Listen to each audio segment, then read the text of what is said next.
परमेश्वर के वचन की ओर जाएंगे। हम निकालेंगे पहले पत्रस की पत्री और उसका 5वां अध्याय उसका 8 वचन को हम पढ़ेंगे। पहला पत्रस की पत्री उसका 5वां अध्याय उसका 8 वचन।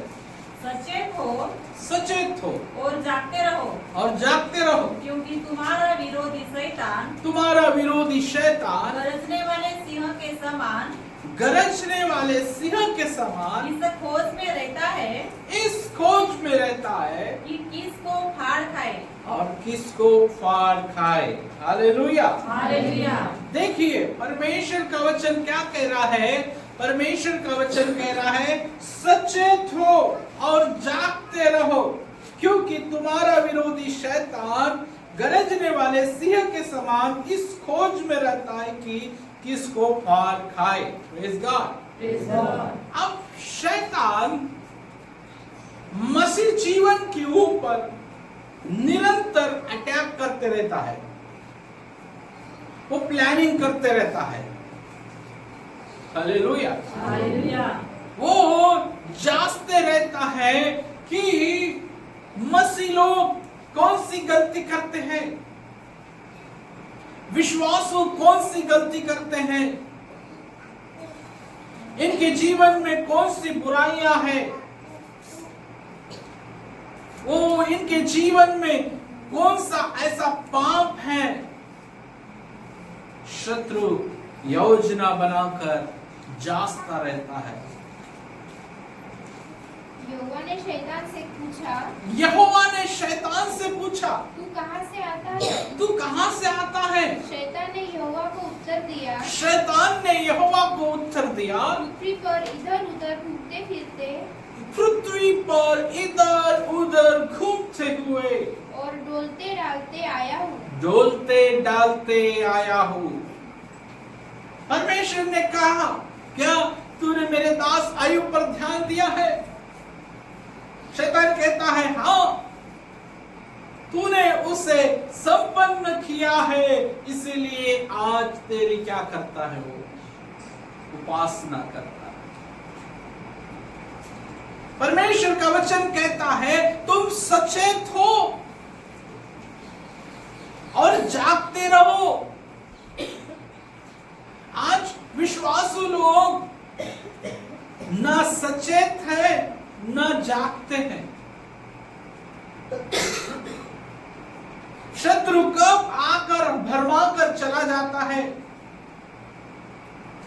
शैतान कब हमारे जीवन में समस्या डालकर चला जाता है, हमको मालूम ही नहीं। यीशु मसीह ने कहा कि एक गृहस्थ के स्वामी ने अपने खेत पे अच्छा बीज बोया और रात में बैरी आकर बुरा बीज बोकर चला गया, क्योंकि रात में सब सो रहे थे।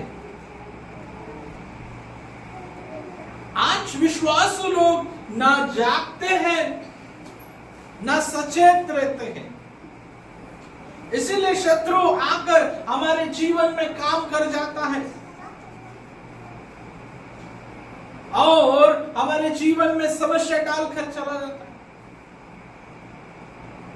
हम सोचते हैं कि ये तकलीफ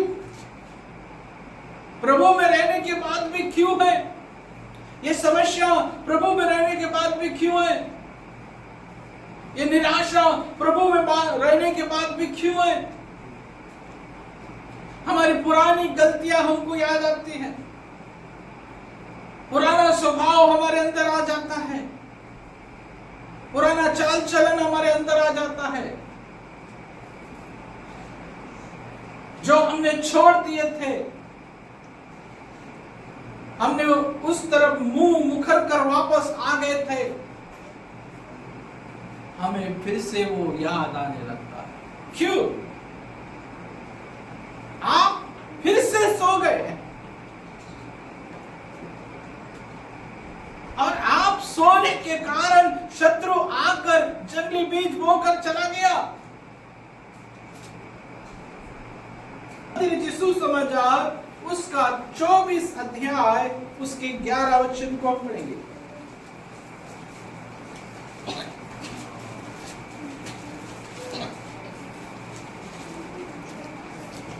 बहुत से झूठे भविष्यद्वक्ता उठ खड़े होंगे बहुत से झूठे भविष्यवक्ता उठ खड़े होंगे और बहुतों को भरमाएंगे। और बहुतों को भरमाएंगे।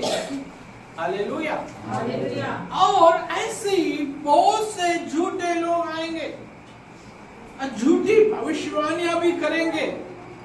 प्रभु का वचन कहता है तुम्हें सचेत रहना है और तुम्हें जागते रहना है। हालेलुया। हालेलुया। ऐसे झूठे लोगों की बातों के ऊपर, ऐसे झूठे भविष्यवाणी करने वाले लोगों को जब आप जागते रहेंगे तभी पकड़ पाएंगे। आप सावधान रहेंगे तभी आप पकड़ पाएंगे। Hallelujah. Hallelujah. Praise God. Praise the Lord. नहीं तो वो तुम्हें फरमा देगा। हालेलुया। हालेलुया। नहीं तो तुम्हें क्या करेगा वो, और जो भरमा गए तो वो यीशु के लोग नहीं है। विश्वासु को सावधान रहना जरूरी है। एक विश्वासु को सचेत रहना जरूरी है।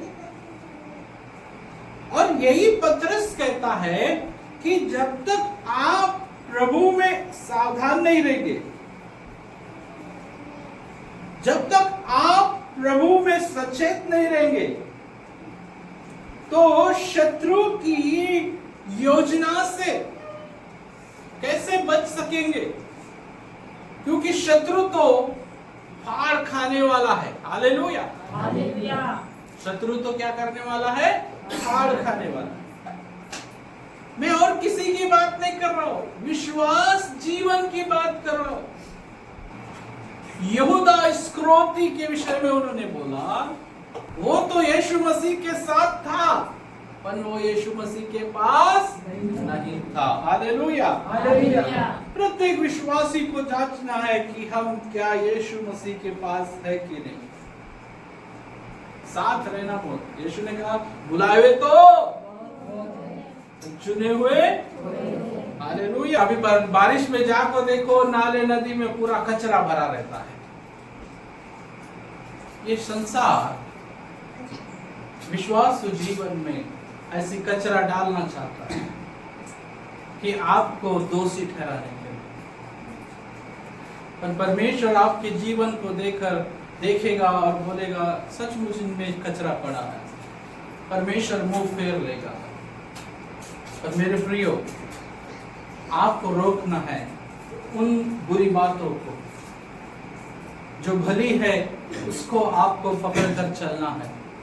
बुरी बात को जितना आप अवॉइड करोगे उतना आप अपने जीवन में सावधान रहोगे और सचेत रहोगे और जागते रहेंगे। तो शत्रु कितना भी ताकतवर हो क्यों ना हो, कितना भी छुपा क्यों ना हो, कितना भी दुबक कर बैठा क्यों ना हो, आप उसकी चाल को पहचान जाएंगे। हालेलुया। हालेलुया। प्रभु यीशु मसीह की जय। आपका जीवन उसके लिए